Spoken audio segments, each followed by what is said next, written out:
students, this video is about class 5, subject social science, chapter number 4, great leaders, India and the world. This is our lecture number 3. Today we are going to read great leaders of other countries. Today we are going to read 3 leaders: Socrates, Nelson Mandela, Aung San Suu Kyi. First of all, we are going to read about Socrates. He said, I am not going to alert my conduct even if I had to die a hundred's death. ये उनके words थे कि मैं अपने जो मेरा आचरण है, जो मेरा कंडक्ट मीन्स आचरण, जो मेरा बिहेवियर है, मैं उसको ऑल्टर नहीं करना चाहूँगा, बदलना ही नहीं चाहूँगा, चाहे मैं 100 बारी मर जाऊं. These are the words of Socrates, who was a great philosopher and teacher, born in Athens, the capital of Greece. ये वर्ड्स थे सोटर्स के, जो एक ग्रेट फिलोसोफर थे और टीचर थे, और वो कहाँ पैदा हुए थे? कैपिटल ऑफ ग्रीस में, एथेंस में पैदा हुए थे. In 469 BC, Socrates was an outspoken person who never obeys the wrong order of the authorities. 469 BC, before Christ, जब 469 में जो सोक्रेट्स थे वो एक आउटस्पोकन, बहुत ज़्यादा बोलने वाले पर्सन थे, ठीक है, और जिन्होंने कभी भी कोई रॉन्ग ऑर्डर ओबे नहीं किया था अथॉरिटीज़ का. जो भी अथॉरिटीज़ थी उनका कोई भी रॉन्ग ऑर्डर उन्होंने कभी भी फॉलो नहीं किया था. Who tried best to crush his power and influence among the Greeks. और उन्होंने अपना पूरा पावर लगा दी थी लोगों को, ग्रीक के लोगों को इन्फ्लुएंस करने के लिए, अपनी पावर के नीचे लाने के लिए. He believed one can get true knowledge through right thinking and proper reasoning. और उन्हें लगता था कि एक इंसान को अच्छी नॉलेज, ट्रू नॉलेज, सच्ची नॉलेज तभी मिल सकती है जब वो सही सोचेगा और प्रॉपर रीजनिंग से चलेगा. He encouraged people to question the authorities and accept only the right things. उन्होंने इनकरेज किया लोगों को बढ़ावा दिया, लोगों को उत्साया कि वो क्वेश्चन पूछें अथॉरिटीज से. जो उस टाइम अथॉरिटीज होती थी, कुछ भी रूल रेगुलेशन लगा देती थी, वो चाहते थे कि लोग उनसे क्वेश्चन पूछें कि तुमने ऐसा क्यों किया है, और जो राइट थिंग हो, जो सही चीज हो, उसको ही ओबे करें. The authorities did not like it. और अथॉरिटी जाहिर सी बात है ना, कोई आपके ऊपर रूल करना चाहेगा, और अगर आप सबको, पूरी क्लास को, या किसी भी, कोई भी आप सिचुएशन ले सकते हो, किसी को भी आप कहोगे नहीं हम ये ऐसे नहीं करते, हम इसकी बात नहीं मानेंगे, तो जो बात बोल रहा होगा वो तो आपके अगेंस्ट हो जाएगा ना, कि ये ही है जो सबको भड़का रहा है ना. तो ऐसी अथॉरिटीज को वो पसंद नहीं आए. As his frame spread war and wide, जो उसका फेम था, जो उसका नाम था, वो बहुत ही ज़्यादा फैलने लग गया था. He was then told to change his view. तब उसने कहा गया कि तुम अपने व्यूज को चेंज करो, अपनी सोच को बदलो. अथॉरिटीज ने कहा कि अपनी सोच को तुम. As he refuse, he was charged with misguiding and spoiling the younger generation. उन्होंने अपने आप को चेंज करने से मना कर दिया तो उनके ऊपर चार्जेस लगा दिए गए, ठीक है, कि आप क्या कर रहे हो, जो यंग जनरेशन है, जो युवा पीढ़ी है, उसको आप स्पॉइल कर रहे हो, खराब कर रहे हो और उन्हें मिसगाइड कर रहे हो, उन्हें गलत राह पर लेके जा रहे हो। He was then put on trial and he himself pleaded his case. तब उन्हें जेल में डाल दिया गया और उन्होंने खुद ही अपना केस खुद ही लड़ा। उनके जगह से कोई लॉयर नहीं था, उन्होंने अपना केस खुद ही लड़ा। His followers requested Sotters to leave the country and save his life. जो उनके फॉलोवर्स थे, जो उनको बहुत ही चाहते थे, उन्होंने उन्हें रिक्वेस्ट किया कि आप ये देश छोड़कर, ये कंट्री छोड़कर चले जाओ और अपनी जान बचा लो। Socrates refused to leave the country or to change his view either. सॉकर्ट्स ने दोनों चीजों के लिए मना कर दिया, ना वो देश छोड़ के जाना चाहते थे और ना ही अपने व्यूज बदलना चाहते थे। The authorities then found him guilty of misconduct. तब अथॉरिटीज ने उन्हें गिल्टी मतलब उनका गुनाह स्वीकार कर दिया कि ये गुनहगार हैं। Finally he drunk the poison given to him by them. और आखिर में उन्हें क्या करना पड़ा, जहर पीना पड़ा जो उनको अथॉरिटीज ने दिया था। Died and become immortal. वो तब मर गए बट हमेशा के लिए जिंदा हो गए। इमॉर्टल मतलब हमेशा के लिए जिंदा होना, ठीक है। Plato the great philosopher was one of his student. Plato जो था वो एक बहुत अच्छा फिलोसफर रहे हैं, वो उनका बहुत अच्छा स्टूडेंट था। He try to complete the incomplete the task of Socrates. और जो प्लेटो था उसने ट्राई किया कि वो कंप्लीट कर पाए, जो इनकम्प्लीट टास्क छोड़ के वो चले गए थे, उस टास्क को वो कंप्लीट कर पाए। Next one is Nelson Mandela. Nelson Mandela was born on July 18, 1918 in South Africa. Nelson Mandela जो थे उनका जन्म साउथ अफ्रीका में हुआ था 18 जुलाई 1918 को। He completed his school education at the Methodist Secondary School.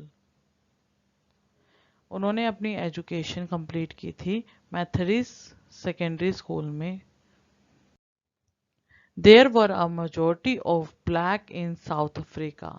और साउथ अफ्रीका के लोग ज़्यादातर ब्लैक होते हैं, but they did not have a right to vote. But उनको कोई राइट नहीं होता वोट करने का। जैसे हम जाकर अपने नेता को चुनते हैं, वोट करते हैं, है ना। बट जो साउथ अफ्रीका थे वहाँ पर बहुत सारे ब्लैक लोग रहते थे, बट ब्लैक लोगों को ये राइट नहीं था कि वो जाकर वोट कर सकें। The white people who were in minority governed the country. और जो white people थे, जो white people थोड़े से ही थे, वो country को govern करते थे, government उनकी बनती थी। There was an absolute discrimination against the blacks as they were uneducated. और बहुत discriminate किया जाता था blacks के against, क्योंकि black क्या थे, अनएजुकेटेड थे, पढ़ाई नहीं की हुई थी उन्होंने। Being a black, Nelson Mandela also suffered the insults. क्योंकि नेल्सन मंडेला भी क्या थे, ब्लैक थे, इसलिए उन्होंने भी इस इंसल्ट को सफर किया हुआ था। So he fought against the discrimination of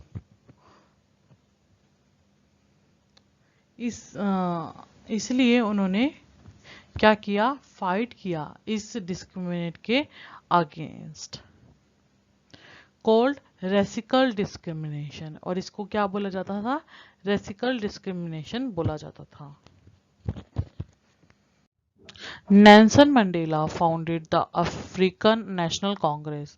और नेल्सन मंडेला ने क्या किया, अफ्रीकन नेशनल कांग्रेस की स्थापना की।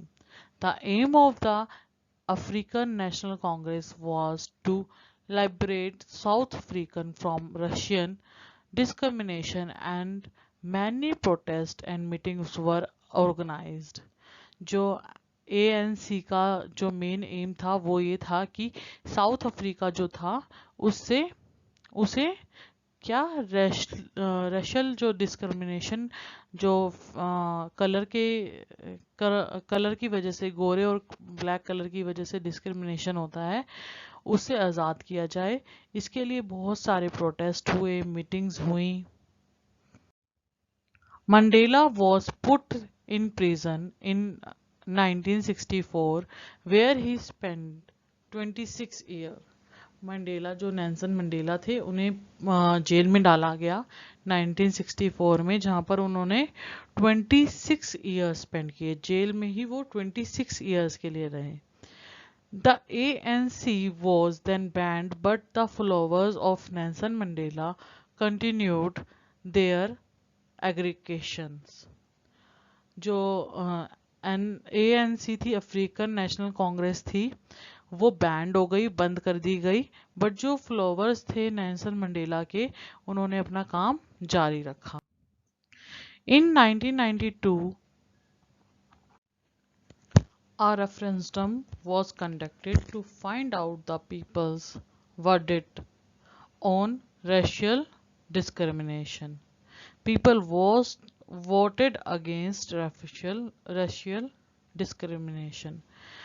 1992 में एक एक वोट हुआ। रेफरेंडम मतलब एक ऐसा वोट होता है जो किसी पॉलिटिकल क्वेश्चन के ऊपर होता है, सबसे पूछा जाता है कि ये ठीक है या नहीं है।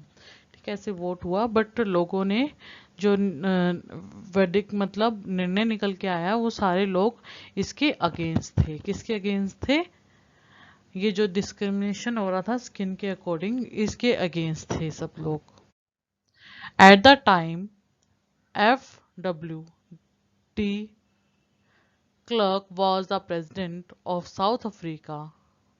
He lifted the ban on ANC and ordered the release of Nelson Mandela. और जो उस टाइम प्रेसिडेंट थे साउथ अफ्रीका के, उन्होंने जो ANC अफ्रीकन नेशनल कांग्रेस थी उससे बैंड हटा दिया, मतलब वो चलने लग गई, स्टार्ट हो गई, और उन्होंने ऑर्डर दिए कि नेल्सन मंडेला को जेल से छोड़ दिया जाए। General elections were held in April 1994 in which ANC won. General elections हुए इन 1994 में जिसमें अफ्रीकन नेशनल कांग्रेस जीती। Finally Nelson Mandela become the president of south Africa and really democracy was established.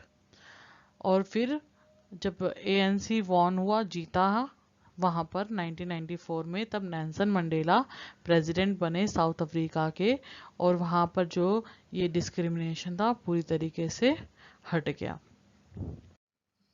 He died on 5 दिसंबर 2030, और उनकी death कब हुई? 5 दिसंबर 2013 में हुई। 2013 में Dr. Nelson Mandela was honored with the Nobel Prize for Peace in 1993।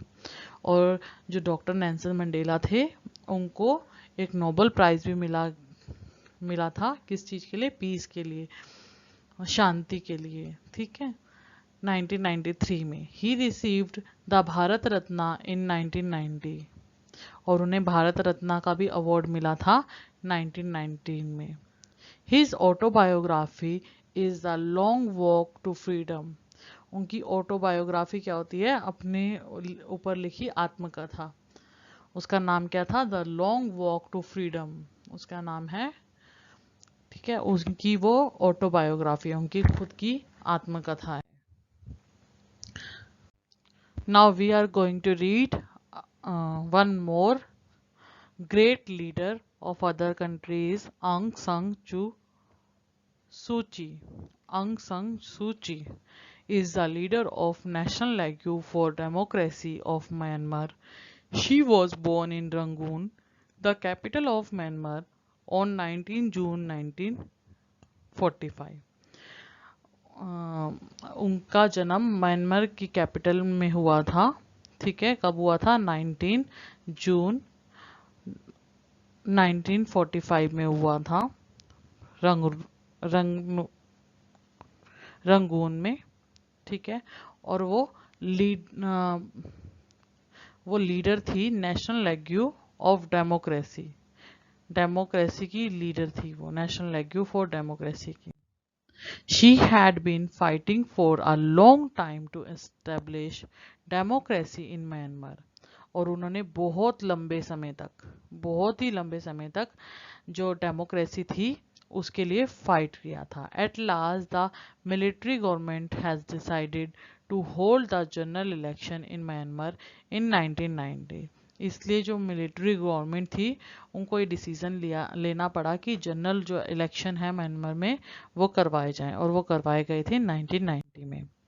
Her party won but she was not allowed to become the prime minister by the unlawfully military government. उनकी party जीत थी, जो वो जीत गई थी, but उन्हें allow नहीं किया गया था, वो प्राइम मिनिस्टर खुद नहीं बन सकती थी। जो मिलिट्री ऑफ गवर्नमेंट थी उन्होंने अनलॉफुल मतलब अकानूनी तरीके से, मतलब एक लॉ नहीं था, बट उन्हें फोर्स किया गया था कि आप नहीं बनोगे prime minister. She was however release from house arrest later on 30 नवंबर 2010। उसके बाद उन्हें हाउस अरेस्ट कर लिया गया था, मतलब घर में ही कैद कर देते हैं ना, जब घर में इंसान रहता है और बाहर पुलिस वगैरह खड़ी रहती है, वो देखती रहती है कि वो कहीं जाए ना, तो उन्हें उससे आज़ाद किया था 30 नवंबर 2010 में।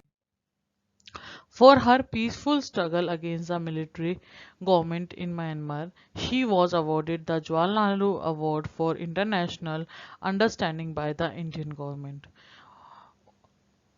जब उनका स्ट्रगल पीसफुल, उन्होंने शांति से, कोई लड़ाई झगड़ा नहीं, शांति से स्ट्रगल पूरा किया, किसके साथ? मिलिट्री गवर्नमेंट ऑफ म्यांमार की गवर्नमेंट के साथ। तो उसके बाद उनको अवार्ड दिया गया, Jawaharlal Nehru award for international understanding by the Indian government. Indian government के साथ उनकी जो अंडरस्टैंडिंग थी, इसलिए उनको अवार्ड दिया गया, Jawaharlal Nehru award. She also won the Nobel Peace Prize and the Sakharov Prize in 1992 and 1991 respectively। और उन्हें नोबेल प्राइज शांति के लिए और सखरव प्राइज भी दिया गया 1992 में और 1991 में। नाउ बेटा today's homework, class 5 subject social science chapter 5 great leaders India and the world lecture 3 homework। Our homework is answer the following question: who was Socrates? जो हमने आज पढ़े थे लीडर Socrates, वो कौन थे? Who was Socrates? Question 7, what was the contribution of Nelson Mandela to South Africa? South Africa में Nelson Mandela की क्या कंट्रीब्यूशन थी? I repeat, what was the contribution of Nelson Mandela to South Africa? Now homework solution of lecture number 2। Our homework was 3 question answers. Question number 3, what was the satyagraha movement of Mahatma Gandhi based on? I repeat, what was the Satyagraha movement of Mahatma Gandhi based on? Answer, Gandhi ji went to South Africa as a lawyer. South Africa was then ruled by the white people. Gandhi ji was shocked to see the treatment that was given to the black and Indians settled there, and he protested against this discrimination. Gandhiji was jailed, but he continued the struggle for justice called Satyagraha, which means truth with firmness। Satyagraha movement क्या था उनका? उनका वो सत्याग्रह movement जब वो south Africa गए थे, उन्होंने जो इंडियन और ब्लैक लोग थे उनके ऊपर अत्याचार देखा था, तो वो मूवमेंट उनका सत्याग्रह मूवमेंट था। I repeat the answer. Gandhiji went to South Africa as a lawyer. South Africa was then ruled by the white people. Gandhiji was shocked to see the treatment that was given to the black and the Indians settled there, and he protested against the discrimination. Gandhiji was jailed, but he continued this struggle for justice called Satyagraha, which means truth with firmness. Question number 4.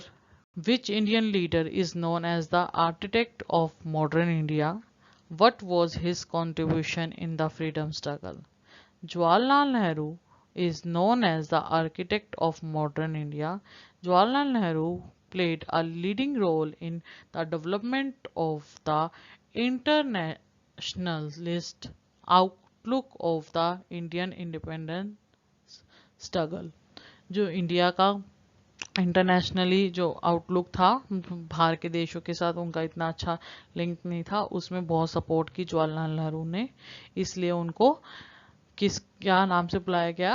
Architect of modern India.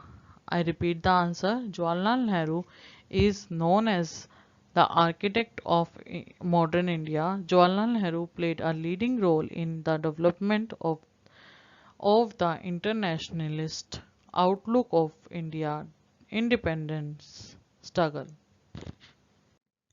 Next question, question number 5. How was the method adopted by Subhash Chandra Bose different from those adopted by Gandhiji? Gandhiji's method of protest was satyagraha based on truth, courage and non-violence. But Subhash Chandra Bose did not have faith in Mahatma Gandhi's method of non-violence. जो महात्मा गांधी के method थे वो non violence को लेके थे, truth के base पे सत्याग्रह करते थे, बट जो सुभाष चंद्र बोस थे वो इन नॉन वायलेंस के तरीकों पर उन्हें फेथ नहीं था, विश्वास नहीं था. I repeat the answer. Gandhi ji's method of protest were satyagraha based on truth, courage and non violence, but Subhash Chandra Bose did not have faith in Mahatma Gandhi's method of non-violence. Beta, if you have any query in this lecture, you can send a mail on my email ID, or you can WhatsApp me on my mobile number. Okay, beta, and you have to submit your homework. When you have done your homework, please take a picture and send it on my email ID. You have my email ID. I have shared it with you on EdQuar website.